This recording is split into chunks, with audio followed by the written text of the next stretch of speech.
Hi, my name is Kate Wong, and I'm the Adaptive Sports Manager at The Whole Person. My name's Kreed Buck, and I'm the Adaptive Sports Coach at The Whole Person, and we're here to tell you about the KC Ultimate Games taking place June 13th through the 16th. We've got bocce ball, 5K cycling road race, as well as para powerlifting. Together, let's take adaptive sports in the KC metro area to the next level. There are limited spots available, so reserve your spot now at www.kcultimategames.org. Come get some!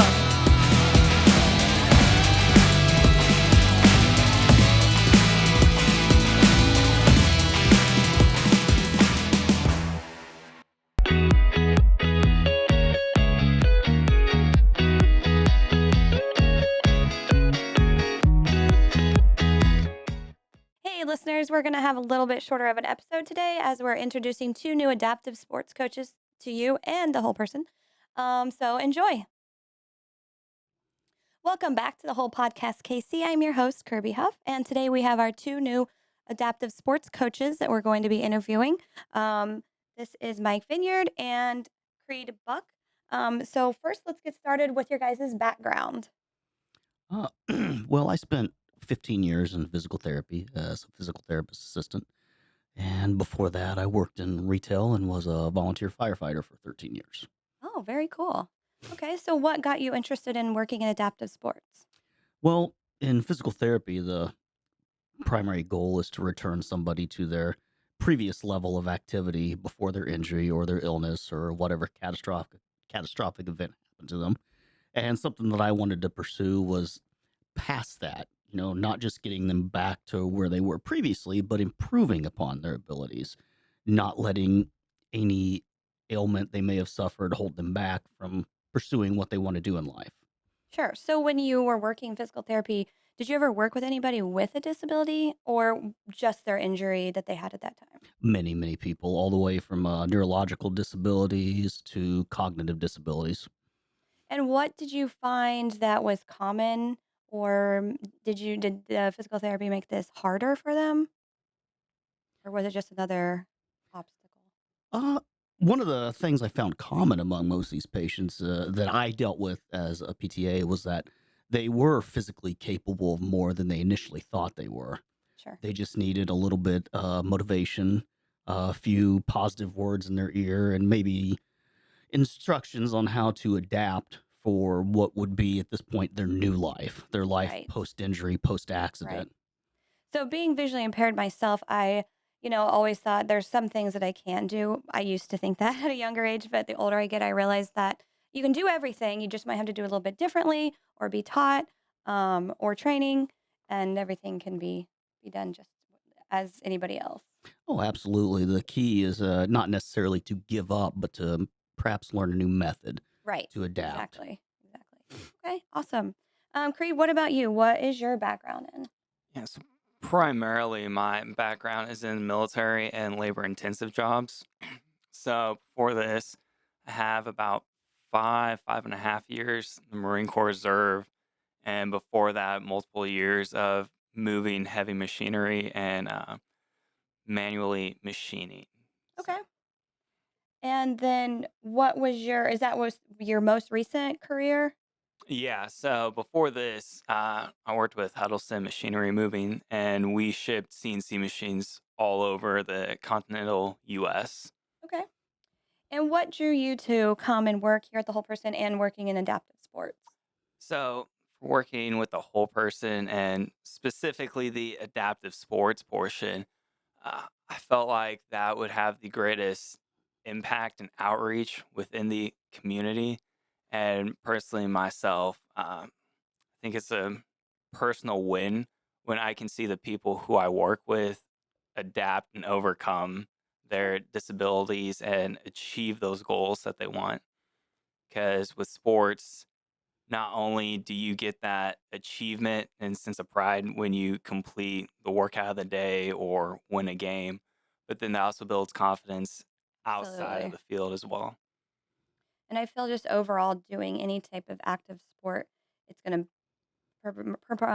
promote, um, it's going to be beneficial to your overall health as emotionally as well. So what drew you to the whole person, Mike? Well, excuse me, I'm sorry.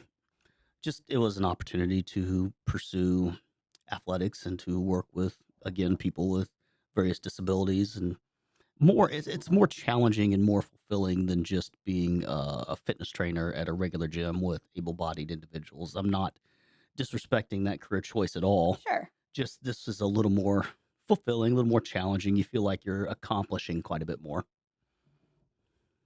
All right, same question for you. What drew you to the whole person, Creed? Yeah, so kind of piggyback off of Mike, exactly what he said. Before this, I also had my personal trainer certificate. And I just saw this as a new challenge, so to speak, of Sure. working with able bodies, uh, then to correlate that or transition over into the adaptive training side. Okay. Do you still do personal training now? I do, yes. Okay. Yep. I've been trying to get a better gym here, so maybe you can help Yeah, get that accomplished. always.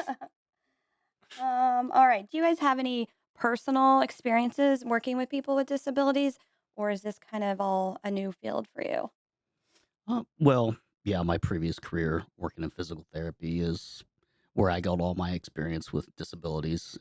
Like I mentioned earlier, and I feel like maybe a broken record, but in a standard outpatient clinic, you'll see anything from a sprained ankle to a blown out knee to somebody with ALS. So, pretty much covered the spectrum on various disabilities and how to handle them. Okay. I know you've only been here a few days. Have you got a chance to really get out in the field and working with our adaptive sports kids? Not at this Or time, no. not yet? Okay. I am quite familiar with my cubicle. Well, that's good. All right. What about you, Creed? Was there any personal experiences that you have working with people with disabilities? Or is it a whole new field for you? Now, this is a whole new field for me. So there's definitely a change of pace. For sure. So do you guys have any like goals or aspirations for the adaptive sports program? I feel like, before it was just Kate, and now with you guys, I feel like we'll be able to do a little bit more with that program. What do you guys have in mind for that? Yeah, so a few days ago, Mike and I were actually talking about a few activities we want to propose to Kate Wan and see if we have any business in competing or participating in the events. Mike, what was some of the events we were talking about? Uh, you know, Simpler things like wheelchair rugby or wheelchair basketball or even sled hockey were some ideas we bandied about. There may have been a couple of other ones. Not One so great not ideas. so great ideas. They can't all Sure. be Well, that's winners. part of the brainstorming process, right? The biggest problems, of course, would be getting approval for these various projects, and then Right. making sure that we have any required certifications and training that's needed, and then, of course, looking at it from a fiscal standpoint if we can actually pull it off. Right. So, It's not so much actually getting the program up off the ground, it's all the logistical work and Right. paperwork on the backside. Right. I think we both would also like to maybe expand it to different populations that are maybe currently underserved, like Absolutely. you mentioned earlier, low vision, or maybe people on the ASD scale. So things like that. Maybe see what if we can bring in some different people too. Yeah. Which we're also trying to actively work to get a bigger veteran presence. Absolutely. That would be amazing. I know that we've reached out to them in the past, and they had some ideas, but there wasn't just enough people to help get that going. So, and I think especially with adaptive sports, to get a program going, it's more than just that. Especially with getting all the adaptive equipment, because I know that can be very expensive. But as long as you keep pushing, I feel like something beneficial can happen there. I think with adaptive sports, you need your fingers in a little bit of everything and Right. everything, or anything and everything, compared to just, how do I say this without sounding insensitive, but the non adaptive athletes, because everything is so specifically tailored to the Right. Yeah, person with for disability. able-bodied Right. athletes. Right. Right. Like, you can go buy a soccer ball for, like, what? I don't know, 15 bucks or something, but, like, to make that adaptable for an individual who's blind, it has, like, a bell or a beeper in it, Mm, they're, like, 100 and some dollars. Right. So, it's so much more involved with, equipment. which just goes back to the large logistical aspect on the back end. Right. Right. So much more involved. Very much so. All right. So what about KC Ultimate Games? Are you guys excited for that, or how are you feeling about it? We're actually being kept in the dark for the most part, so we can come in and look at it with fresh eyes. I know Kate Wan has a rough idea and what's the word I'm looking for?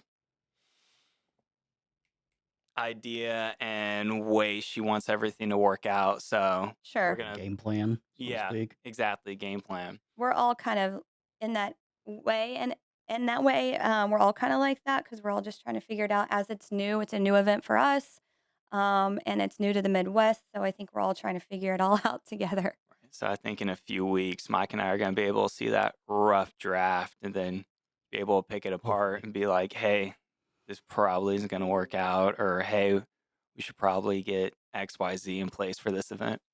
So I know my previous role here, I worked with our blind, low vision individuals, and I was always trying to get them out and about and more involved in adaptive sports. And I had a really difficult time just getting people to show up to events. What did you guys have any ideas on how we can get more people involved in our adaptive sports? Because I mean, if we add more programming, we're going to have the consumers show up for that. I think that is the tricky thing is just trying to get people outside their bubble. Since especially in the Midwest, the adaptive sports portion and component is such a small and tight knit community.